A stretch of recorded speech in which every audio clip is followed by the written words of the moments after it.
அதாவது வந்துங்க குறைந்தபட்ச ஆதார விலை இதுக்கு வந்து நிர்ணயிச்சு கொடுப்போம். சென்ட் ஃபேக்ட் ஆரம்பிச்சு அதுக்கு குறைந்தபட்ச ஆதார விலை நிர்ணயம் பண்ணி கொடுப்போம்னு சொல்லியிருக்கேன்.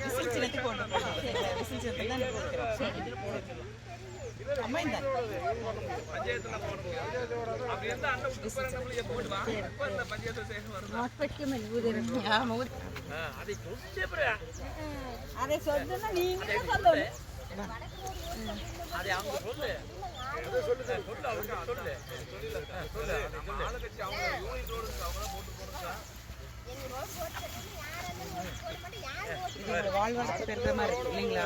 வேறு நேரமாக வந்துருக்கீங்க. கண்டிப்பாக இந்த தடவை போடுங்க. விவசாயிகளுக்கு நிறைய விஷயங்களை வந்து தலைவர் செய்துட்டு இருக்காங்க. விவசாயம் நல்லா இருந்தால் தான் நாட்டோட வேணாங்கிறீங்களா? பெண்களுக்கு ஒதுக்கியிருக்காங்க இந்த இடத்த. நீங்கள் எனக்கு ஆதரவு கொடுக்கணும். வீட்டில் இருக்கவங்க எல்லாத்துக்கும் நீங்கள் சொல்லணும். சரிங்களா? நல்ல மாற்றம் வரணும். என்ன நாயம் பேசி வந்து காய பிடிச்சிடுவாங்க.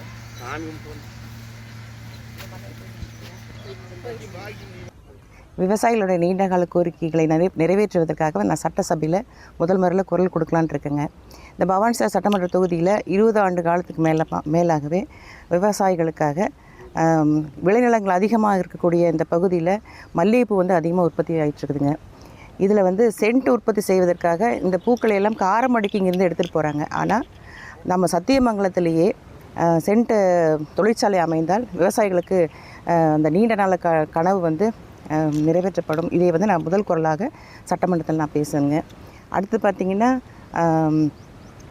இந்த விவசாயிகளுக்கு வந்து முக்கியமாக நான் செய்யக்கூடிய நல்ல விஷயம் என்னன்னு எடுத்துட்டிங்கன்னா, இங்கே கூட்டுறவு முறையில் விலை நிர்ணயிக்கப்பட்டு விவசாயிகளுடைய கொள்முதல்கள் தான் அங்கே வந்து வந்துச்சுன்னா சரியான விலை வந்து நிர்ணயிக்கப்பட்டால் விவசாயிகளுக்கு பெரிய உதவியாக இருக்கும்.